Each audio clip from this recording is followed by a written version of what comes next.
One, two, three, four. 402. Okay. Okay. All right. 8/13/19 CEO report. Move it. Second. Any discussion? Any objection to the motion?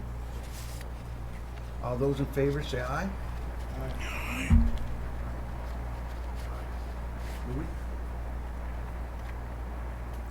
Opposed? Abstaining? One abstention. Okay, that covers the minutes of the meetings. Ratifying 5 signatures, none? I can't believe that. I just can't believe it. My gosh, that used to be the bulk of our agenda. Okay, new business. Adoption resolution. The tribe USGS stream flow gauging and base flow investigation. Is anybody familiar with what this is about? Mr. Vice Chair, I read through this, and the way that I understand it is that they want data on how much water is being moved through those waterways, and that's what this particular grant is for 1 year. So this is a grant that's Denise went after? Yep. Project title Winnebago Tribe and USGS stream flow gauging and base flow investigation. Award amount $31,530. Type of grant BIA Water Resource Management Planning and Pre-Development. No matching funds? No matching funds, huh? I didn't see any. Okay. I make a motion to adopt resolution number 192. 192 for the BIA USGS funding stream gauge project. Second. Any further discussion? Any objection to the motion? Hearing no objection, motion passed. Okay. Lowell Kinclay, shelters, temporary shelter for women. You wanna come up to the microphone? Thank you. I sent a letter to each of you requesting, or actually informing you that as a board, the shelter board, have been investigating parking a camper over here on these 2 lots that we've been talking about. And the question came up of how is this insured? And so we got a hold of Ms. Dunn in your insurance department, and she said that she didn't think that it would be insured unless the council would say yes, this can be insured. We're only looking at liability. It's not an expensive trailer. We just want to have it covered under the liability that you would probably carry on those lots anyway if somebody were injured walking through them. You were good enough to grant me a spot on the agenda, and so I wanted to ask that, but I would ask a couple other things if I may. And that was just to reiterate and get it official that the council is going to give to us, the shelter board, the use of those 2 lots moving forward, and also finalizing the permission to clean them off, get rid of those mobile homes that are there. So basically I'm asking for 3 things. Permission to clean the lot, if you would carry insurance on anything we do on that lot, and the go-ahead to use it going into the future. I do have one other request I'd forgotten, and that is also if you would supply electricity as you do for the men's shelter for the women's provisions as we move into there. Thoughts, comments? Mr. Chair, with respect to, what Lowell brought forward, the agenda that we approved has no mention of those two requests that he brought forward. What he has here in front of us, it pertains only to the insurance.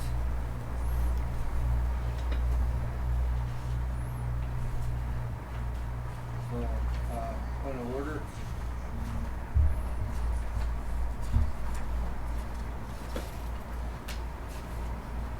Okay.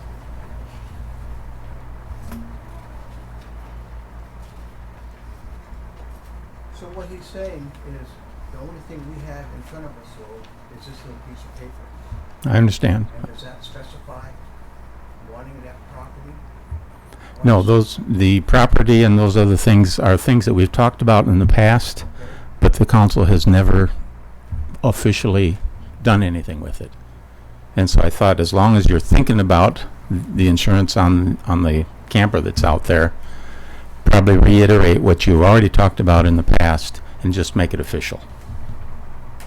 Okay, Council, I don't think we've ever really determined if that was for sure gonna be Mhm. for that purpose. We didn't find out until just earlier this week that we were gonna officially move those trailers off of there. Then my understanding was the discussion would begin then, what would go in there. Okay. Your issue did come up, though, about who's gonna cover the insurance and how long is that trailer, that little camper like deal, how long is it gonna be there? Once the trailers are moved out. We realized that you had a summer group come in there and clean up all around the area to put that trailer, that little camper in there. We also know that you had 4 people already needing it and using it. And so it's already begun to serve the purpose you put it in there for. But we also had a concern about the sanitation part of it for the people that live there. Hmm. And that was one of the questions. Well, until those mobile homes move, are moved, we can't reach the water and the sewer. And once they're out of there, it'd be easy to move the trailer over them and make that work. Any questions? I don't have any questions, but I just have a little feedback. I guess first I'm really thankful that Lowell, because I was the main one saying, what about the women and children, when the men's shelter came up first? And that was, just not the, I guess, sequence that I would have wanted, but then Lowell, made motions and action, and we had a trailer down there that, was to help some of the women that needed shelter. And I guess I didn't even know that was happening either. The first I heard about it was when you got accosted. And, I just am sorry that happened to you, and that there wouldn't be communication to that office that decision was made. But last week there was a meeting or a discussion about moving those trailers out of there, and the concern about some of the debris and things that may be laying around with some of the activities happening down there. And the discussion started leaning towards the three-quarter house and the projects that are in motion, and how that site would fit into what we're trying to accomplish. And so from the discussion, I guess from what I heard, or what I took from it, and what I'm hoping happens, is that we just clear that whole area out and it be ready for this next phase of the three-quarter house or whatever it may be. And then another discussion came up, at that same time, about some of our relatives and community members needing help with their drug problem, and that we would be creating a space for them to continue to go down to that area and do those things. So that's kind of where I'm at it now. I don't see how we would put another something down there that people can do those type of things. So that, I just wanted to share that, and but I just, wanted to let you know that I didn't appreciate anybody, talking to you like that when you were trying to, help out some of the ladies that you were in contact with. Thank you.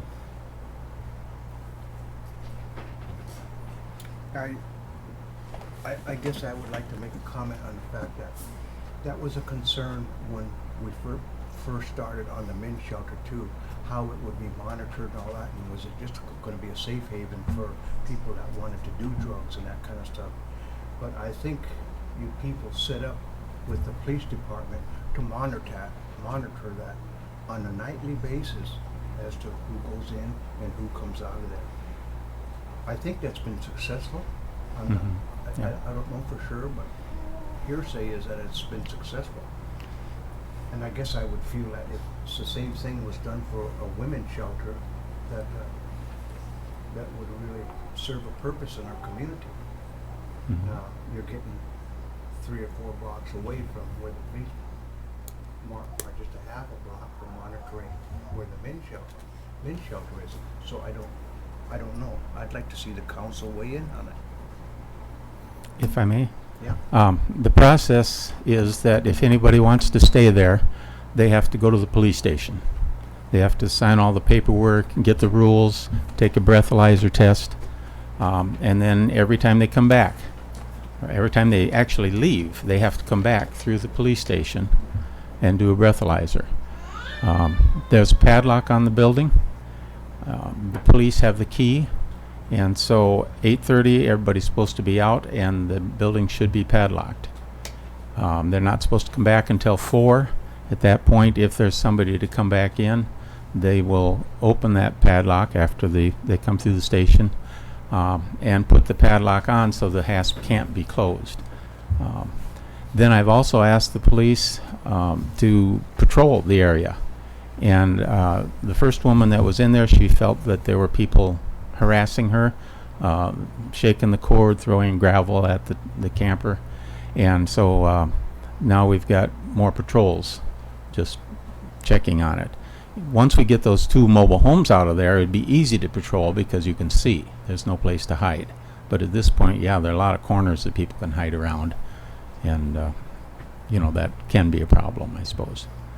But the place is supposed to be locked unless it's inhabited by somebody that has been signed in and tested.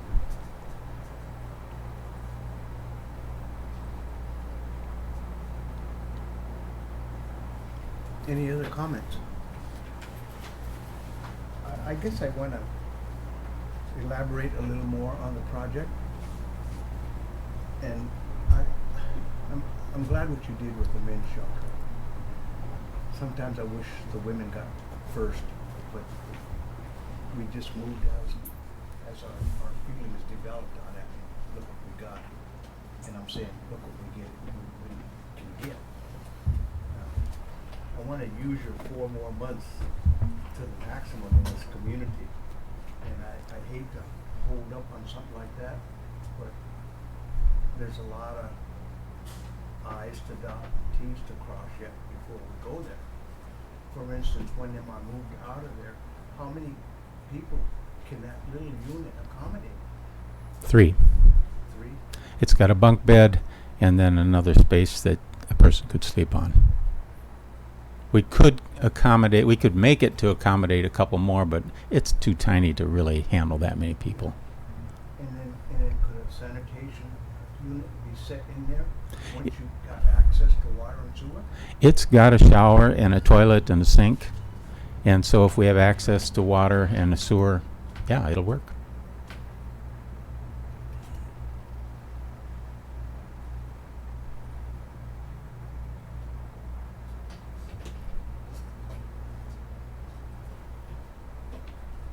Any other comments?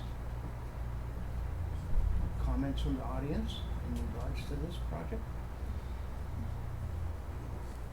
I've written what I talked about if somebody wants a copy of what I'm talking about. I know we all have someone that's related to us that could one time or another find that as a need. I'd hate to have it die on the vine.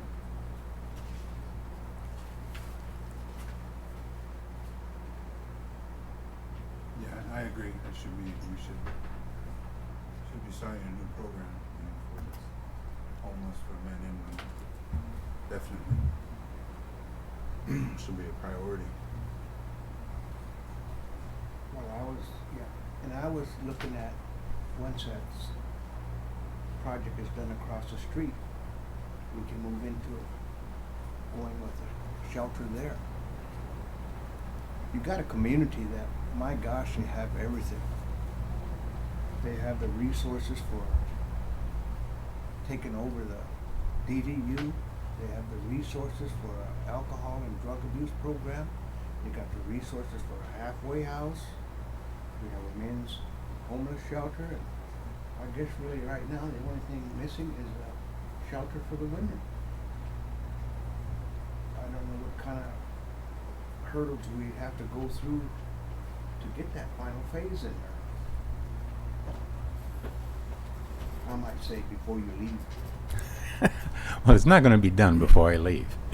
But I do have plans for a building.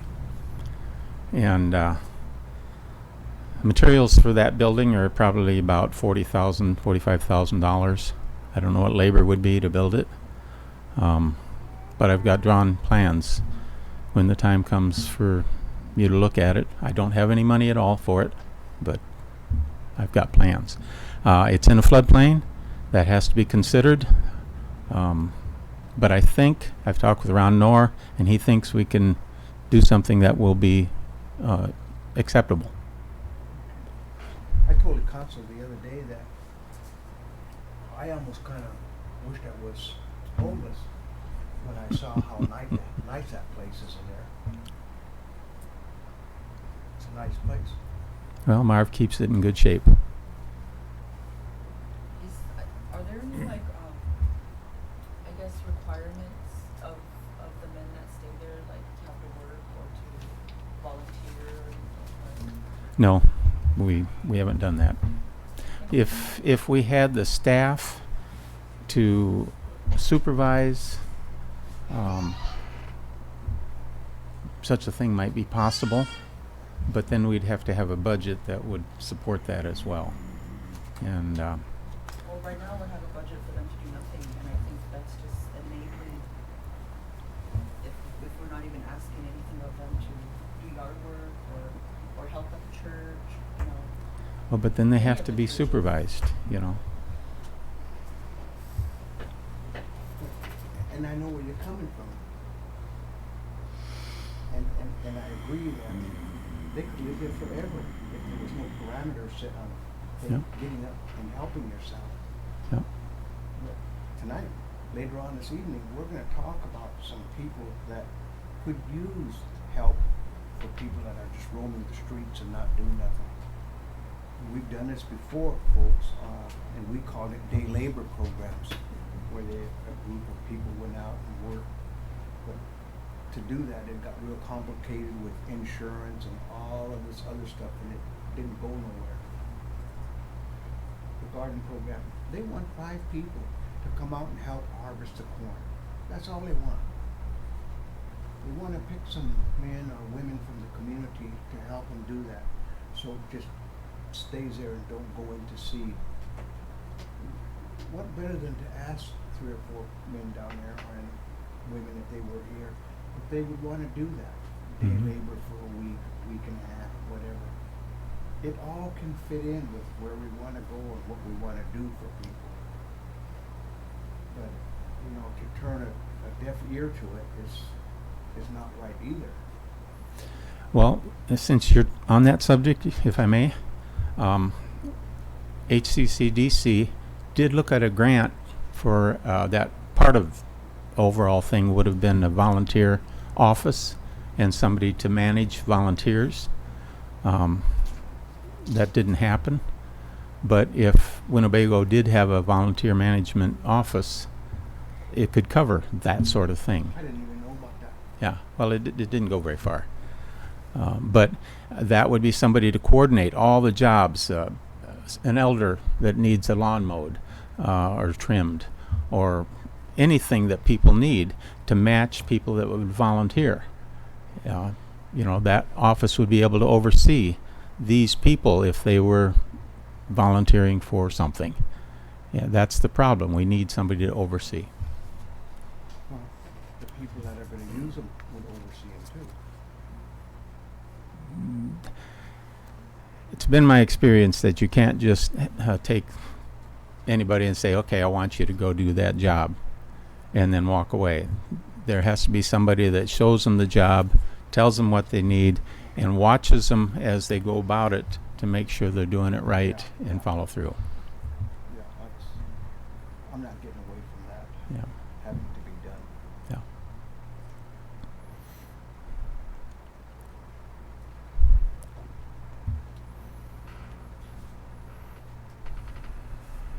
Surely someone else has some thoughts about it. I'd just like to, say thank you, thank Blake for what you've been doing and accomplishing lately. No doubt that, we should have a women's shelter. But I don't want it to be a trailer. I don't. I mean, he quoted a number for a building. I mean, you look hard enough, you can buy a home for under that budget to be built. Just fix it up. It comes out in a semi, you put it together. So, I mean, this is something that we can do, maybe we should lean towards something that's really needed instead of a trailer. Well, the trailer is not meant to be permanent. I understand that, but, it's serving its purpose, what it needs to Yeah. do. If we're gonna go that route, then, we need to go all the way, guys. I see it. That's all I'd say.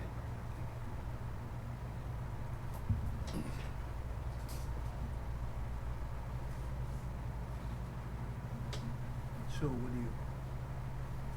do you want Lowell to go from here? Or what's your advice to him?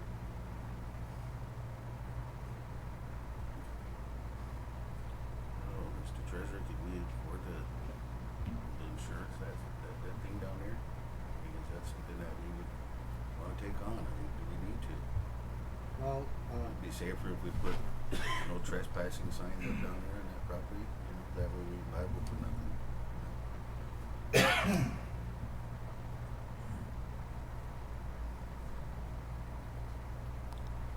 in my opinion on this issue is that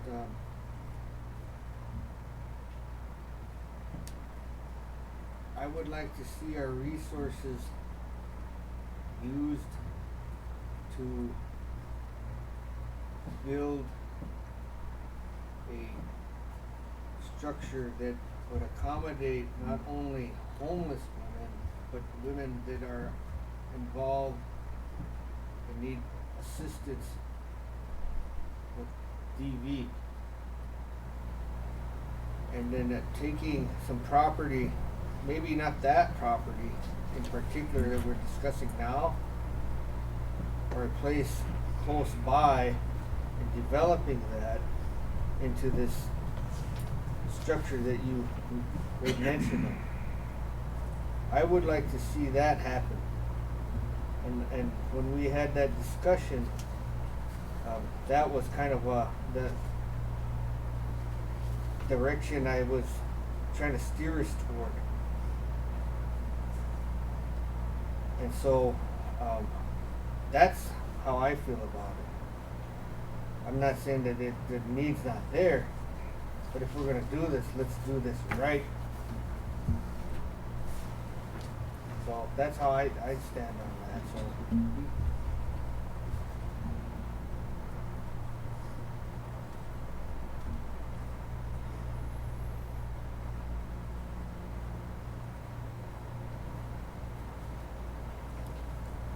Anybody else?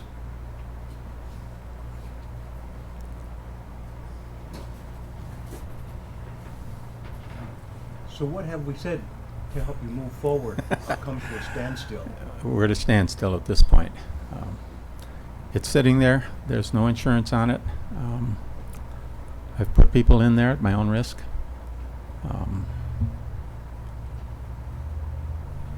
That's where we stand. I don't know that I'm going to accomplish, well, I know that I'm not going to accomplish a new building before I leave. Unless somebody steps up and said, I'm going to take this project, the women's shelter will not go anywhere. It will not happen. Somebody's got to step up or it won't happen. That's just bottom line. So, I appreciate your time and your consideration. If you come up with some solutions that I can be helpful with, I do have a certain amount of expertise. I've got plans drawn. I've got rules set up. I think I have everything you need, but somebody to push it. So I thank you for your Got time. owners for all the appliances and furniture and all of that goes into one of those places. Say it again. I say, and you have the resources for people that want to donate appliances and furniture and all of that type of stuff. Some of those things we can, yes, we have access to some of them. We don't always know when, but they show up when we need them. Yeah. Well, thank you. Okay, Lord. Appreciate it. Thank you for the men's shelter.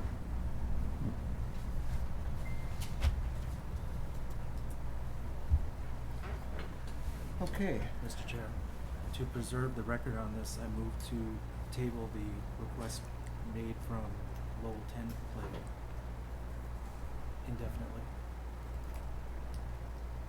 I move that. okay. The motion's been made to table 10K's request indefinitely. Is there a second to it?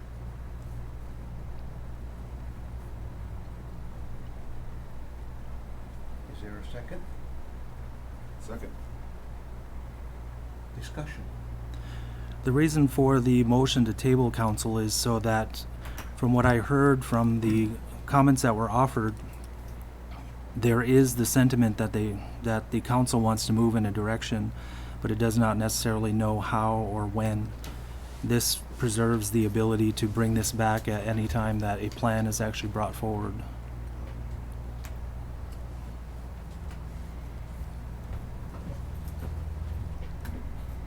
Any other comment?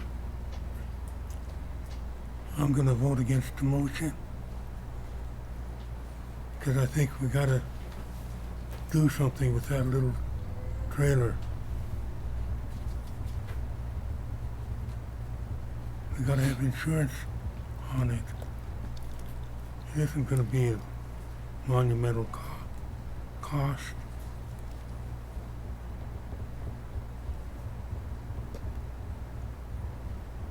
Was that already looked into? Pardon? Insuring it, was that already looked into? I have no idea. Insurance? Anybody even asked? The tribe doesn't own it, so we can't insure it. He said he would turn it over to us, so we would. He said what? Read the letter. He said he would turn it over to us. We'd give it to the that tribe. building. Yeah. Yeah, Yeah. because the church or him can't buy the insurance. But he would turn the trailer over to us, Yeah. the tribe, then Yeah. we could insure it. You can get rid of it if you want. So now the tribe has to move it also? Yeah, we're stuck with it. Any pickup can hook it up and haul it wherever. Oh, I don't know, I never. There may be some people in the community that would want it. It's fixed up inside. He's fixed that inside that little trailer is fixed up pretty neat. If I was someone, I'd jump at it and make it a little rental.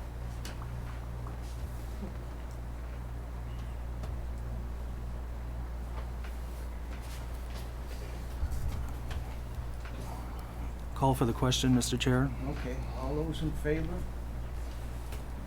Signify by saying aye. I'm not voting, I'm just saying. 4, those against? 1, abstain? Ron, how you voting? I wondered with his idea, I thought that Oh, was okay. good. 1, 2, 3, 4, 5 yes, 1 no. Motion carried. what's Louis, the you wanna, plan? you wanna make a motion to protect us from We'll discuss it. At a later saying time. it's ours and having to come up with insurance? Because basically what he's doing is turning it over to us. Are we gonna accept it or what we gonna do? I don't want it, and I don't wanna be responsible for it. If that's the clear-cut answer I have to give, that's how I feel. Okay. Okay, if it don't go, if that's the case, why don't you make a motion? Or do we just second it? And then I can tell him, no, we just have to move that. If it goes. Otherwise, we're gonna be waiting on doing something with Brian's motion. Mine is think just to so. preserve the record. It's not for a yes or no. It's just so that if a plan is brought forward, it can be taken back off the table and move forward. It's not yes or no. Okay, but who's gonna cover the insurance for it right now? All those questions would have to be answered in that plan and that discussion, which obviously needs to be held. I'm just saying that the motion to table is simply so that the issue isn't just not dealt with. Okay. It can be brought back and approved in some fashion, or it can be brought back and defeated because it's incomplete.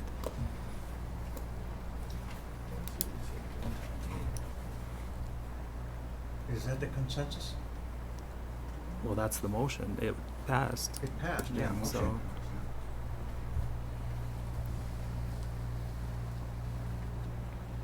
All right.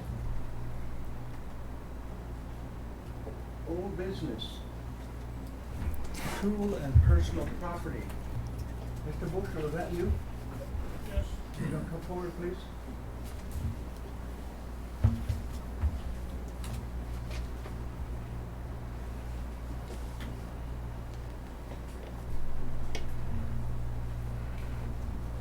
At this time, all I'm asking for is a settlement for the tools that were unrightfully kept of mine.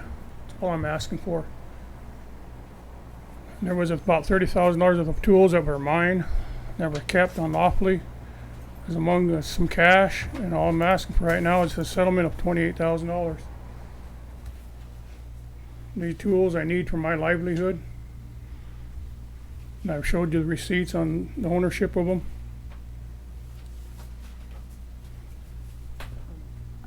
Mr. Vice Chair, the last email chain, and it's in the packet, and so John's been emailing us for almost over a year, Yes. and even before we even got to the point, to take action, I think he just came 2 other times and there just really wasn't much of a willingness to, I don't know what there was, but in the email it says, and I kinda remember this, that Isaac was to work with him to try to establish, what was fair and what could be documented. And so I didn't know if Isaac had any input or feedback on that, or if that ever happened. But I just kind of don't wanna keep having John keep coming up here, and I still think that, where's the answer from our facilities manager on what did happen to these tools? You know, like, it's like we have a gentleman here that is without his property and no one over there is having to answer for it, and that kinda bothers me. And, but I also know that, I don't know how much we can make him whole, you know, I don't have a number and I don't know that. But it just seems like if he can produce the documentation, why can't we get an answer from our employee that are our current management that dismissed this gentleman? And it's gotten so old that everyone's like got amnesia now. And, I just wanna like move it along, you know, like he doesn't have to keep coming here with every new sitting council and have his case heard, I guess, and I don't have, I guess I don't, have any information other than what was brought forward and other than what John has produced, the first time around. But I kinda just wanna take care of it because, John's been very persistent, and I think, I just want it to be resolved. Mr. Vice, you know, John is my brother, and whatever we decide to do, I'd rather just step out for this part of this.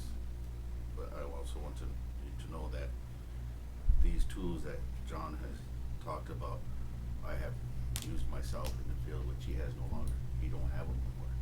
And I know there he is. I would like to state that. And like Victoria was saying, we don't know what's going on. We'll get answers from the person down there, but I would just hope that you guys make a right decision on this. And so John is satisfied. His property that he no longer has, which is belongs to him. Okay. So I'll be happy. Thank you, ma'am. Coley, show him out for this part of the meeting. I thought you meant physically show you out. No, I didn't say. Better, brother. I didn't say throw him out, I said show him out. Gee, we're brutal, huh? Show that he's out of the room. That's what I meant to say.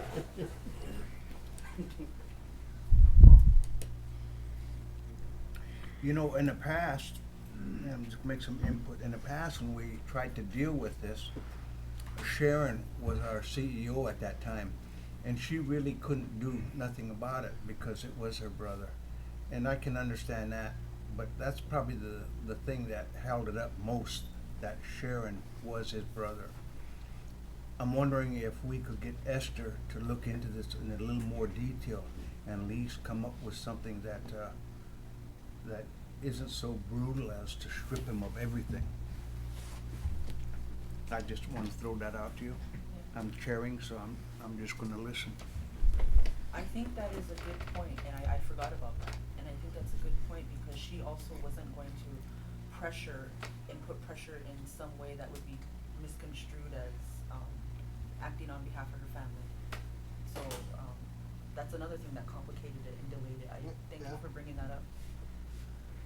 The issue I have with that though is, from my understanding from fellow co-workers after I left, all the tools that I had taken from me, James has either picked through them and kept them for himself, or he has put them on inventory. So if you do that, then my tools show up on inventory, so they're automatically tribal property then. You know, so they've been put on, tribal inventory after the fact, or he's taken what he's wanted. You know, and so that's what I'm getting at. That's why I'm just soon just settle it and be done with it. Because the longer we drag it out, we're gaining nothing. 'Cause to me, the more we drag it out, the more time that person has to cover their tracks. That's the way I feel about it, anyways.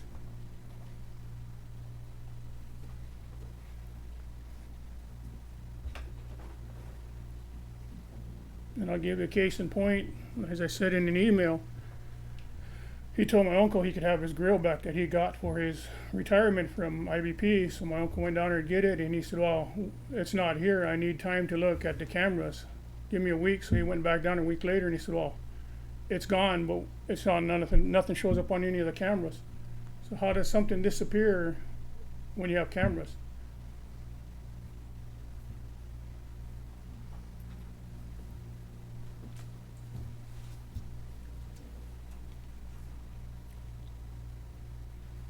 We have Alan in the room. Can I ask him a question? Pardon? I said, Alan's in the back of the room. Can I ask him a question? Yeah. Alan, do you have any recommendations on how we proceed to, from the finance office perspective? And when I came on in 2015 as the internal auditor, one of my projects was to start investigating that department down there because of the constant turnover of missing property, and they'd buy things over and over again. And then there was this issue with the tires where the vendor with the tires, they were always buying tires, and there was no tracking mechanism because they wouldn't give the VIN number or anything, so you never knew which vehicle these tires were going to and why there was like this habitual tire purchasing going on. And so that was one of my things, and then I stayed in that for 5 months, and then I came on the council. So, I guess from that angle and that kind of hands-on work, there is something happening down there. I can't say it's still happening because there's new leadership, but around this time and during that tenor, Yeah. there was something not, What years are we talking about? I'm talking about and I started in 15, Right, but- but what years did you exit the department? In July 2016. Okay. So, I guess I just wanna offer that because I guess my question is, how do we go about really knowing what the department had, because there was no inventory tracking system on what was tribal property and what would be on site? The best way to look at it would be, one, we could go back into the accounting records, and we have, I think, back to 11, I think. I don't know, I don't have the year for sure. But we could look at the accounting records to see if, one, there were tools purchased or tools reimbursed. Because that would be, from a finance standpoint, yes, I'm not doubting that you have the receipts and bought the tools. My question would be, did the tribe ever reimburse for any of those purchases? It's just because I don't know. So that would be my number one question, is did the tribe ever reimburse for those? And if not, then, okay, I worked as a mechanic before I was an accountant, and I had all my hand tools, and I probably got $50,000 worth of hand tools that I bought personally and had in my toolbox, that when I left that business, those came with me. And a man's tools are important. So I think, one, I can help look at it.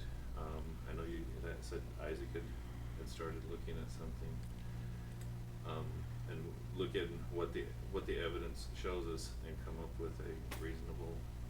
Because I produce, like I said, I reproduce all my receipts. And Right. the tribe's never reimbursed me for nothing. I just have to verify that. I can't, with my auditor hat on, I can't just take somebody's word that it wasn't. I would have to look and see if there's any evidence of any reimbursement. And if there isn't any evidence of reimbursement, then we have to go with what the gentleman says.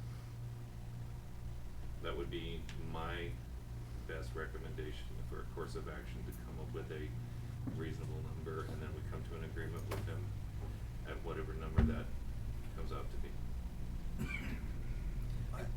I saw some information from Isaac kind of verifying that what he was requesting was accurate. But it didn't give I don't remember it giving a detail of how much tools, and he certainly didn't evaluate the cost on them, because he don't know what the cost would be. Right. But he did say that there were tools of his that he didn't get back. His And report showed. I would just want to verify through our accounting records if there's any evidence of a reimbursement. Just to cover all bases, to make sure that we are protecting the interests of the tribe. And that should be a fairly simple dive into the accounting records, that we can look at for what we have available. And Okay, and then one of the emails I did, if you're gonna do that, I want to clarify one thing. When they hired, at that time, the plumber's assistant, I was ordered twice to go get him tools. And he was supposed to, and he did sign the paperwork in front of me to reimburse the tribe for them tools. But I was the one that was authorized to purchase the tools as a seniority person. So, somewhere is on file, that paperwork should be there, that he signed for them tools, that he would reimburse them tribe for them tools. sounds like a payroll deduction form, would be my guess. So, but I want to clarify that them tools I was purchasing 2015, 2016 were not for my use, Right. for my personal use. They was for the plumber assistant. And, okay, I mean, I just, from the finance standpoint, we just need to verify and let's get a resolution to this, because as you've said, it doesn't need to continue. Let's find a resolution. Let's figure it out and work through it and try and get it done here as quick as possible. Mr. I Chair. kinda, go ahead. Yeah. John, I apologize for the length of time that it's taken for us to come to some resolution for you. And I agree with Alan Post, our CFO, and what the course of action that he thinks that we should take. So I would like to go along with those recommendations so that we could have some resolution. This man can get on with his life and everybody can be happy. So, that's how I feel about it, Mr. Chair. Mr. Chairman? Yeah. I know from the past, I worked with John over 20 years ago now, and so have some vague familiarity with what had happened in the past with the purchasing of tools and the possession, etc. Unfortunately, from my perspective, because I'm new to this table within, the last several weeks, some of the historical information that you're referencing, I'm not, I guess, privileged to see at this point, or just haven't been around to witness what you're talking about. But with that being said, if it's agreeable to you, John, I want to make two motions. The first one is to table your issue until the first of the month meeting in September. And then the second is to authorize the CFO and the CEO to investigate the issue for a report at that meeting. Okay, And then we would be able to determine what we can find up to that point, and the council can be briefed in order to make a decision that would hopefully positively affect what you're requesting. okay, that sounds good. Yeah. Can I have till mid-month meeting, please? Just from a time standpoint, to give us the time to look at it. I don't think, the first of the meeting is what, 2 weeks? The first monthly meeting in September is like the first Monday? First Monday in September is, It's like 2 Labor weeks. Day weekend, It's like 2 weeks from now. and then the next day is, The election. primaries. Right. So then our meeting's not till the fourth. Plus the holiday. Yeah. So I think the mid-month is the 16th. Cause that basically gives me a week. I know it, I wanna weigh in on this by saying, this was kind of a double hit to John, like I said, because Sharon couldn't do nothing about it, and his dismissal wasn't criminal by nature. It was barely bordered on insubordination. It was just a personality, a character conflict, and John didn't get his way on that, and he was the one that went out the door. I couldn't address it, and I didn't wanna get involved in it because the person that was involved is related to me. There again, that didn't help John's situation. You know, and I'm I kinda the hope same. this council can bring this to resolution. And I'm in kind of the same boat as Brian on this issue, cause the first I heard about this was tonight. Yeah. I haven't been, none of that information has been shared with me, so I have to get up to speed on it as well, and I don't think I can do it in a week's time. Okay. You know what, Brian, Are you, I would is accept. 3 weeks too long to wait? If he's waited this long, I think 3 weeks longer is gonna make that big of a difference for Mr. Bushel. And I'll be Longer I working- wait to see, right now, my problem is the quicker it is for me, the better, because I'm actually going in for surgery tomorrow and I'm gonna be off. I won't be able to do no kind of work for 3 months. So the quicker it is for me, the better, cause I'm going in for surgery tomorrow on my hand. They gotta do a bunch of work on my tendons. So they're projecting 3 months off. Brian, I would accept your first motion and then go with your second, if Well, you. we do need to get a complete record, and then obviously be able to review the receipts that you have. And Yeah. use the various staff members looking back into verifying everything. And so if that isn't gonna be enough time, I think that, cause I wanna have this resolved for you as quickly as Yes. possible. But if we're not gonna be able to do the first of the month meeting, then the mid-month meeting is the next obvious. Well, if we're looking at 3 weeks, as long as we can resolve it by the third, week, then I'll do everything I can. May I suggest the CEO report on September 11th? Slightly closer. It's closer, but, I don't know, it's closer, but it's only by maybe a few more working days other than that. I don't think I we can look split at hairs that. about the date, I just think this discussion is gonna move it along. I just need the information. these should have the information. If not, I can have to redig it out, but I'm in the process of moving again, so I got everything packed again, so. I would need the information provided to me that we have. I have not seen anything. And see, that neither have I, and it's not that I need to, but Yeah, Well, I mean, it should be on record here, cause I left I left a copy to all the council members.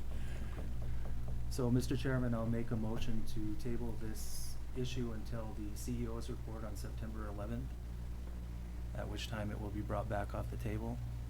Motion to table this issue until September 11th. Yes. Is there a second? Second. Then you guys have my number if you need any information.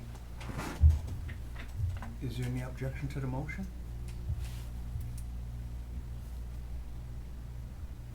Hearing no objection, motion carried. Then I'll also make a motion to authorize the CFO and CEO to take all actions necessary to bring this matter to the council's attention for that meeting. Is there a second? Second. Okay. Go ahead, Louis. Louis? Tori? No, Louis. Okay, seconded by Louis. Any further discussion? Any objection to the motion? Hearing no objection, motion carried. Okay, thank you, guys. Thanks for your patience, John. Okay, John, sorry. Yeah. So who can I contact to get the information? I'm assuming from him? Teresa will have to do some digging, but it was in one of our packets, Okay. and so, Do you know about that? we'll just have to let Teresa go down Okay. the agenda, and she can look for it, Okay. just a little research. Okay, I have nothing on it at all. Okay, don't tell me those people left. Calton Charlton requesting enrollment for their, are they here? And then, and the motion to, so in this time, Alan can get the thing and do the thing after. And then there's the motion,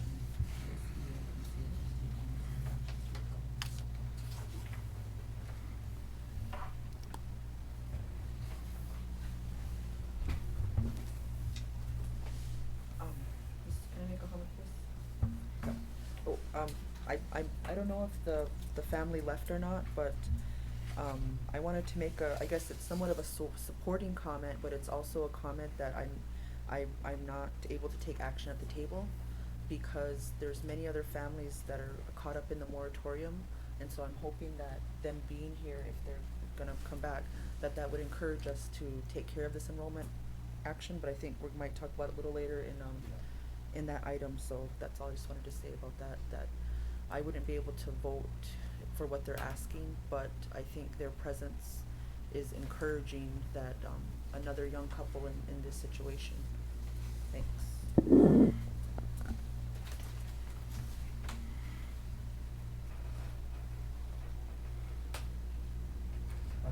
Did they go? Yeah, they're not here. Okay. Well, I read the material, and I think the only way they're gonna be able to get on is when we resolve that enrollment issue. And I've said in the letter that's gonna go out that I really believe that this table can resolve that matter just with a motion and a referendum, or not a referendum, but a resolution. We can take care of that. We don't need Washington DC or the Department of the Interior telling us who we can enroll and who we can't enroll. My grandson was supposed to come in here, but they missed the date, they didn't have it. He was supposed to come in and share a legal aspect of, you don't have to change the 1934 moratorium. You don't have to change that. You just have to allow Indian people to prove that they're Winnebago with past history, censuses of the previous years. If they can come in and prove to the council that their blood quantum is different than what the 1934 census is, we can approve them as that degree of Indian blood, then they can go to the enrollment office and present it there.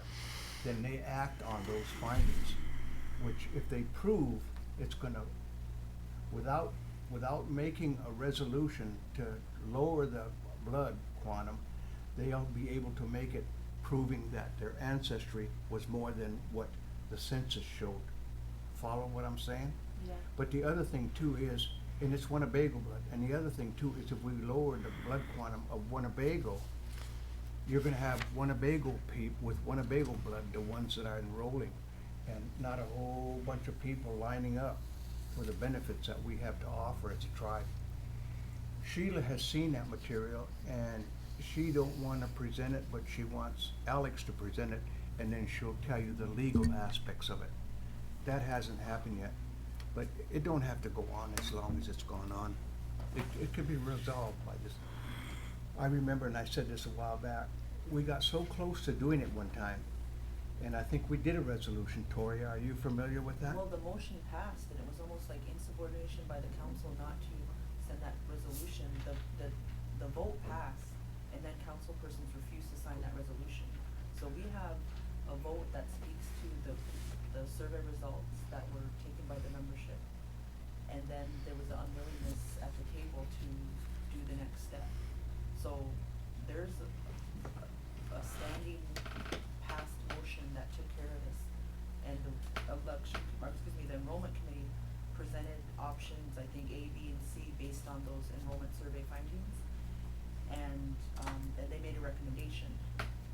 And so that recommendation passed, and it stopped at the table. So that's why I've just been really, kind of persistent myself in asking the council to do the will of the people and, invoke those survey results. Yeah.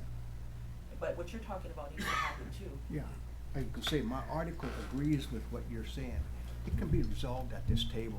Like I say, it came here and it stopped here. But then there's people that wouldn't be in those circumstances if those 1934 rolls weren't incorrect. So I Yeah. hear what you're saying too. Okay.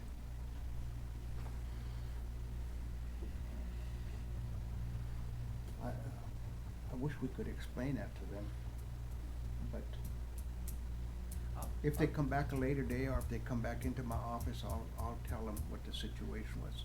The other thing that I would just, I guess, update the council, what you may already be aware of, is that my sister Cassie, organized a group of concerned, parents, grandparents, and relatives, and they had a meeting at the Hawk Building, and it was just a discussion about, hey, let's get together, let's talk about this, and when we, like, are really anti trying to move on this, maybe it's helpful if those families come sit in the chairs and you know what they look like, and that these are Winnebago families, and so anyway, I think, there's a call to action amongst the membership and some of the families, with their unenrolled children. And so we may be hearing from them down the line once they organize and have their thoughts, together. And I kinda also have to go along with what the enrollment response to their concern was. It's in here, and they just told them that until that changes, there's this, what the enrollment decided has to stand for right now. But there's a lot of people waiting out there, and it's just an injustice to not deal with that. Okay, shall we table this, or shall we just inform them, shall I inform them as a vice chair what our recommendation was? Motion to inform them what the committee, enrollment committee had reported. Okay, that, and it don't look like it'll change until we make the changes. You want me to do that? Is that a consensus? I think there's no action taken pending the moratorium issue. Okay, move it. No, I'd rather go that route too. Cause then they're gonna start coming to me personally for this and for that, and I need all of you guys' consensus before I do anything. Well, I would love to help them, but there's also probably 20 other families. Exactly. Or more that Yeah. will line up. Okay. So that's why I would like to take care of everyone within that moratorium. Okay. We wanna do that in motion form, or is that just a consensus? I believe Ron made a motion. Motion. Did you make a motion? Yes, I did, sir. Is there a second? Can you say it again, Ron? My motion was to inform this family that the decision was made by the enrollment committee. We stand by that decision. That was my motion.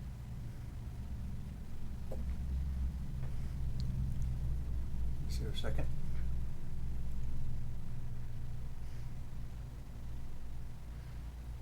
Is there a second? Second. Any further discussion? Yes, when are we gonna deal with this? Can we call a special meeting? Because we'll just have another family come in and we'll have another child born and we'll have more kids lost, to families in Wayne because ICWA can't, get involved, and I wish we could just take care of this. I don't wanna wait till after elections. I wish we could just do this. We have a bunch of kids that couldn't get a clothing voucher, but their siblings got one, and it's just gone on too long. That's my discussion. I wanna know when.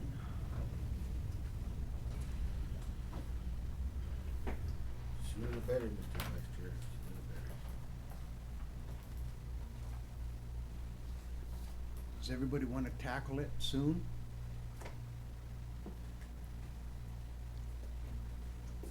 Okay, okay. Good.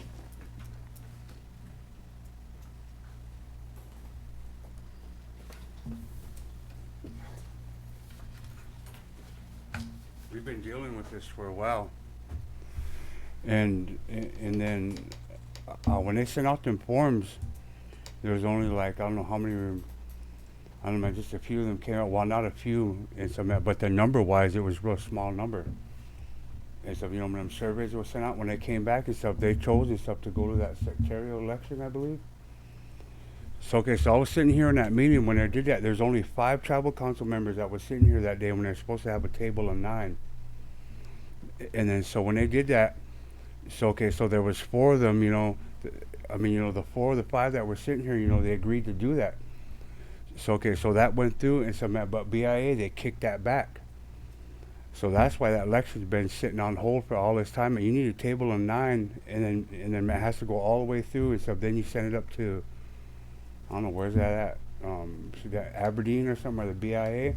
Like that, then you can have that election, then the people can vote on that. The people had agreed and stuff, you know, to go down to 3/8, I believe. I'm not too sure. I'm gonna have to look.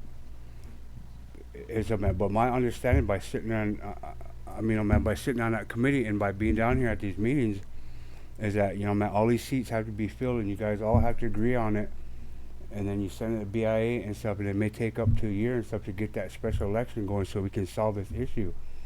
And then, you know, by me sitting in there, and then, you know, there's a lot of kids that are out there and stuff. I mean, you know, man, we can't do nothing for them because they just miss it, you know, that blood quantum. And, you know, it's sad, you know, man, it hurts my feelings to see them little kids, man, because them kids are just sitting out there right now. You know, there's some of them kids and stuff, man, they're sitting in the system, and then, you know, just like, I don't know if I can really tell you all that, but they're sitting in the system in a different state, and so then they have the blood degree from down here, and so, but we can't do anything about it because they're just missing it. So, you know, you know, that's the thing, you know, that I have seen and I heard, and some have been a part of that, and you know, like some applications coming through all the time, you know, it's majority of kids, it's all kids, and you know, they're missing it.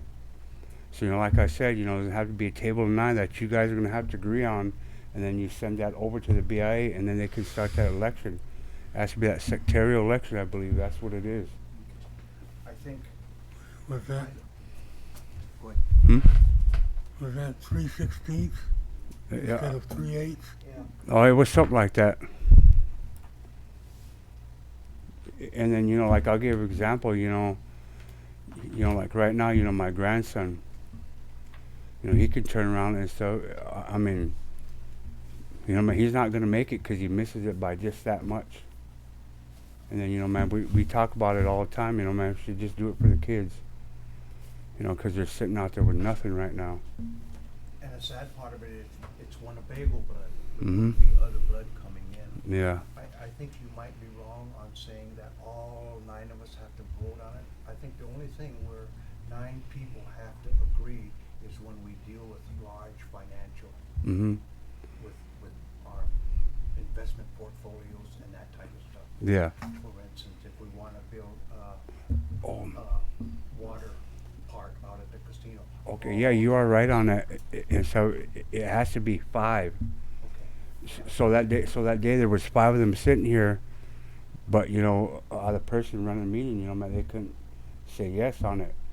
So there was 4 that said yes, so that's why they kicked it back. Yeah, man, I apologize. It was, yeah, you have to have 5, you know, to agree to that, and then I mean, you know, you just said it's a BIA Aberdeen, wherever. I think we did a resolution Mm-hmm. and it dropped it down to, what was it, what did Vincent say, 3/16? Well, that was the thing that I didn't like, how people were just like saying, well, I think it'd be better if it was this, and if we don't do that, then we're not gonna have nothing, and all these people are gonna come, and then have too many Indians, and, Yeah. it was the survey results, that was the whole point when the council said, okay, we need to lift this moratorium, but it needs to be with restriction, enrollment committee, please go do a survey and find out what the people want. So the enrollment committee came back with the survey, and they wanted, restrictions around that criteria where you could not be over 18 and enroll, you could not be previously enrolled in another tribe, that would prevent the adults from jumping ship, and they wanted a minimum of 1/8 Winnebago blood, so that you couldn't be more of another tribe, and that a minimum had to be 1/8, but it was still gonna be the 1/4. It's just you could add the other Indian blood to make it, but of that Indian blood, at least 1/8 had to be Winnebago. So that's what the survey results came back with, and it didn't seem like the table liked it. So, and then they said, well, geez, not enough people took this survey, but I know the enrollment committee had meetings, they had forums, they were at powwow, they sent out, mailings to the tribal membership, and so the responsiveness was, I think, at 30% or something. It It was real small. It wasn't 50%, you know, it wasn't enough. So then the table said, or some of the table said, I'd like to hear from the membership again, and that really was, difficult for the enrollment committee to have to go back and do the exact same thing, but they did it, and they did everything they did before, and they came back not only with the same percentage of responsiveness, because that's the number of people that are affected or probably care, or took the time, and they came back with the same exact results. So then it was just like, okay, well, here we are again with the same results, and Monica presented those options. And so then at that time, I was making some of these same kind of asks for support to, I know we all have 9 different opinions on what it should be, but I just felt like some people are trying to act like the Winnebago Aryan Nation, you know, that this isn't what Winnebago families look like. We're not forced anymore, and the circumstances of our grandchildren and some of the relatives my age that are having children and younger, their kids aren't meeting that mark, but they're born and raised here, belong to Winnebago grandparents and everything else, and so you know where I'm coming from. I just hope that, and maybe we need to like have some type of training and talk about where blood quantum came from, and that this government imposed system has taken 100 years to have detrimental impacts on our people, and so it's working, and now we're kind of quarreling over what to do next, but I just think that we need to really know where this came from and what its intended purpose was, and how we need to make actions so that it's productive for us and our membership, not to jump through BIA's hoops. Yeah. So that's what I want to share. Thanks. It's tough. I mean, you know, it's tough all the time, you know, man, 'cause I get bombarded with questions from people, and you know, it's just that blood quantum. And that's the government's way of eventually exterminating us. When they did this years ago, if it went right, we would be exterminated in 200 years. There wouldn't be because it wouldn't be Indian to make Indian, Mm-hmm. to breed and make other Indians.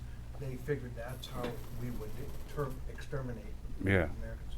But I remember a resolution came to the table. Thanks, Bill. I remember a resolution came to the table. Vincent suggested 3/16. I think it had that language in there, but that's the motion we made. When it came back to us for approval, that's when it had all those other numbers you're talking about. You have to be so old for this, and you can't be past this age for that, and just a whole bunch of other things. You had to be good looking. No, I'm just saying. So with all that kind of, maybe we just need to do a hard reset and sit down together so we all kinda on the same page, cause we all have our own little, recollection of how that went down and, My article's saying that. I wish I could give it to you before elections, but I can't. It expelled that out because That's what I say in there, that we have to do something about this enrollment. There's too many, and I agree with you, there was way too many kids that really deserve it, as little Winnebago kids. They didn't get no clothes this year, and my gosh, we have the means to give it to them. But something like that's holding us up. It's just, I hear all the time, wherever I go, when are we gonna deal with that moratorium?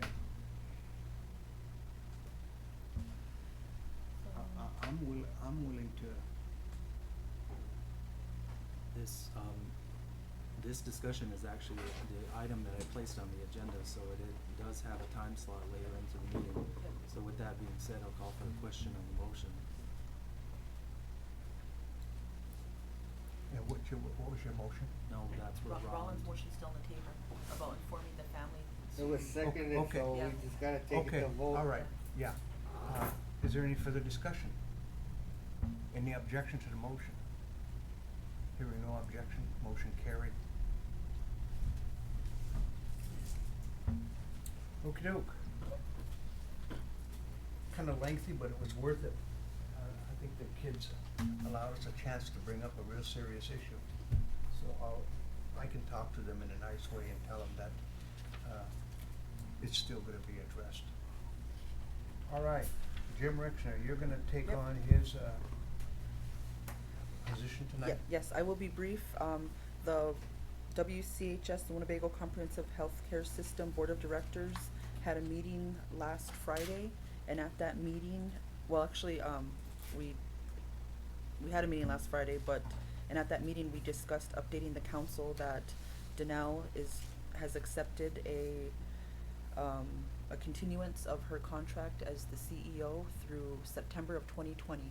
And so we're taking it kind of year by year because as you all know, we're working towards recertification of the hospital, and Danelle stepped away from her other career duties and stepped into this role.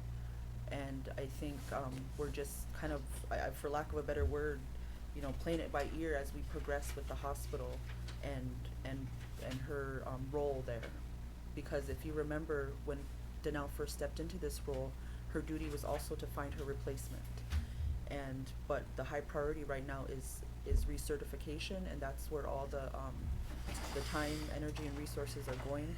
And when the time is appropriate, I think, looking for her replacement and the long-term administrator is also part of her agreement. So her contract's been extended another year It's been by the renewed, board? it's been renewed for another year, Okay, yes. okay. And so this is an update to the council that that action has taken place. Is she still a partner though in Big Fire Law Firm? Yes, she is. She's Okay. of council, yes. Okay, is she practicing law for them though? No, I do not think so. All her Okay. time is at the hospital, but Okay, she that's still what I'm has a hoping. relationship and is a part of Big Fire Law Policy Group. Okay, well, that's what I'm hoping, that her time is committed to that. Yes, her time is fully committed to that, and we joked about that, about how much, and she just doesn't have the time to be practicing law because all her time is concentrating with her CEO duties. Okay. All right. Thank you. Okay, I have two items down here, and council, we were all at Ho Chunk yesterday to receive their audit for 2018 and 19. They need the council to accept that audit. Make a motion to accept the audit. Second. Any further discussion? Any objection to the motion? Hearing no objection, motion carried. The second item is, we were all at that same meeting where they gave their 2019 annual report, and that has to be approved. Is there a motion to approve that? So moved. Second. Any further discussion? Any objection to the motion? Motion carried. Thank you, council. Number 4, Isaac Gilly, and the corn harvest request. You guys wanna come up front?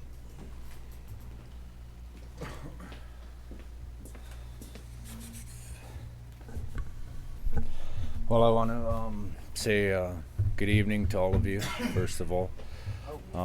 Here to kind of update you guys on some of the stuff that's going on with the cemetery project and the gardening project, the community project. One of the things right off the bat is that that Indian corn's ready, and it's ready to be harvested, and it's not going to wait on anybody. Otherwise, we're going to end up with a fairly good, decent amount of seed corn. So what I'm asking is that if we can hire 5 people for 5 days at $80 a day, it comes out to $2,000. Alan Post is here. We've kind of been looking at some of the budgets and some of the stuff that'll go on behind the scenes as far as getting the money and having the money. It's there. We would actually be taking it out of our program. But it's a great opportunity to try to help the community with a little bit of this Indian corn, and also to put some people to work. One of the things that are taking place is we're going to need a little bit of supplies. There's going to have to be a somewhat of a little bit budget modified. Some of those supplies, the details are just making screens for drying the corn. Gilly went up and did a little research today on a punch list of those materials, what it's going to cost. We have the money to cover that. While he was doing that, we had another incident that occurred involving our corn just earlier today, and I don't know where that's going to go or how that's going to play out. If there's going to be legal action taken on this, what happened to one of our fields. It was one of the fields that's located behind the school, which Ho Chunk Farms planted for that, and then the kids from the academy kids would go harvest it, and then they would cook it, shuck it, washku it, all that good stuff, and get a chance to learn about the corn. And then when they got done with that, then they would sell it back to Ho Chunk Farms. And so Ho Chunk Farms would cut them a check right there, and that's how these academy kids use some of their funding to travel the country and to explore different avenues of education. And so some of these things that took place was there was a person that took a tractor with a bush hog on there and mowed down all this Indian corn. And so I went up there and walked around there and looked, and we went and met with Dan Farringer. Aaron and his crew, his guys come in, and we all went up there, and Sarah Snake, she also, I believe she still sits on the school board. She came up there, we met with Dan, and we kind of sat there and we said, well, we kind of want to get this thing going. Can you pull video footage? Is that area got video footage? And the school looked into it, and they said that there wasn't nothing that they seen on the cameras. And so we kind of brought up the point of saying, well, how can you not see somebody drive by the school with a big tractor? You know, this is mowing a cornfield down here. This isn't mowing a yard. It's got to take a big piece of equipment. So as time went on, as the day went on, we found out who this person was and a little bit of what went on. Lance came over there. He was pretty upset about the whole thing, and he started checking into different ways of why this went on, and a lot of it was seemed like it was kind of miscommunication, or either it could be taken as a possible hate crime. It could go in all kinds of different ways. So I don't want to go too far into that, but I did call some of the council and was able to update some of the council on what taken place here. Hopefully this doesn't occur again, and hopefully we're able to resolve this in a timely manner that's not going to affect the kids too much. And so what we did at the time is we went up there, offered a word of prayer, used some Wakshik Dani, and explained to the kids kind of a little bit about the corn and why we grow the corn and why it's so precious to us. And along them lines, there was probably about 60 kids that actually came out of the school, and we went through that whole cornfield, and they helped pick up and salvage what was left over of it. And so tomorrow at 8 a.m. they're going to start a fire over there behind the school, and we're going to bring in some wood and start that what we were able to get out of that field. You can salvage some out of it? Yeah. Correct. As you were talking, Isaac, and thank you for calling those of us that you were able to get a hold of, because I felt, if I saw it on Facebook, and my first thought was, how could somebody do that? And as you've learned more information, and now you have somebody that you can be in contact with, or Dan, or whoever manages that field, if the person's property is if their piece of equipment is insured, and if their insurance can recoup the value of that corn, and the kids can be made whole, is what I would like to see happen. Because when you damage property with your vehicle, you're accountable and liable for what you did, and so this gentleman that drove through there should be held accountable, and not maliciously, but just maybe he didn't know what he was, that it was so sacred. Was it a mistake? I don't know. We're wanna think kind so. of really not at liberty to say right now because we don't really know all of this. It's still being kind of investigated, but it's going to affect a lot of people. And one of the things that I think Tori's kind of going towards is that the insurance is their crop insurance on this, because what actually happened was, I believe St. Augustine's, that's their property, and had a verbal agreement with the public school that the kids from the academy could utilize that field in that fashion. And so it's going to be one of those deals to where if this person wants to come forward and say, hey, I was just trying to help out, I didn't know I wasn't supposed to mow the whole thing down, and I did, or I just mowed the edges. But when you're running a tractor and a bush hog, and you start going through a cornfield that's got a lot of weeds in it, you can tell that these are in rolls. And so the thing is that the corn that's growing there, we don't use no chemicals on it. So there is a lot of weeds, and that's one of the things that we're trying to go towards is not using chemicals on any of the garden produce that we're pulling out of there, and the corn. And so that's where I'm originally trying to get some help to harvest these fields. We do have the plot that's out west there, that is ready to go, and we also have Curtis's plot that's ready to go. We've mentioned a little bit, and Teresa asked, hey, would you guys be able to help us, harvest our little batch that Curtis put in, and we told her, yeah. So but between me and Gilly, we're not going to be able to do all that. And Ho Chunk Farms, they also planted corn. All of this corn was planted at the same time, within a day of each other. So it's all going to be ready to be pulled out of the field at the same time. So if we were able to space that planting out a little bit more, then we could kind of go back and forth and help each other. But now we're kind of strapped for time, and so that's what I'm asking for, is to see if we can hire at least 5 guys for 5 days. I got 2 of them sitting right here that are willing to go for it. So, If Just I a may. minute, just a minute. So thanks, Isaac, and I got to talk to Isaac earlier this afternoon, and I was really thankful to catch up with him and kind of get a recap of what I missed out on the past couple updates, and so I'm in support of taking care of the corn and getting people to do that, the manpower. But where I always get caught up is how the process in which we do that, because sometimes people just, with time being an issue, they're like, okay, I know 5 people, and then we got 5 other people here that would have loved to help out with that. And so I'm just interested in how we're going to go about selecting and making sure that the people that are going to help you are going to fulfill their duty and work hard and not work one day. Yeah, and I know what you're saying. I talked to them about the same thing this morning. I don't want the table to pick 5 people.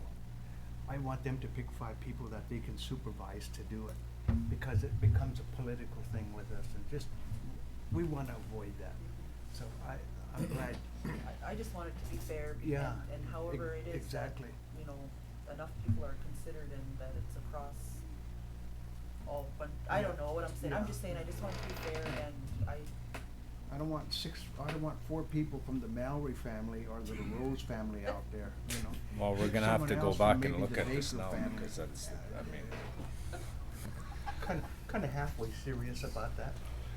So what from the finance side, since it's an increase in his budget request for FY19, we need council approval to approve a $2,000 increase to his budget so that he can fund these. All the other stuff that he was talking about, as far as the supplies and stuff, is covered under the current budget. Motion to You- approve a 2,000 increase so we can get this moving.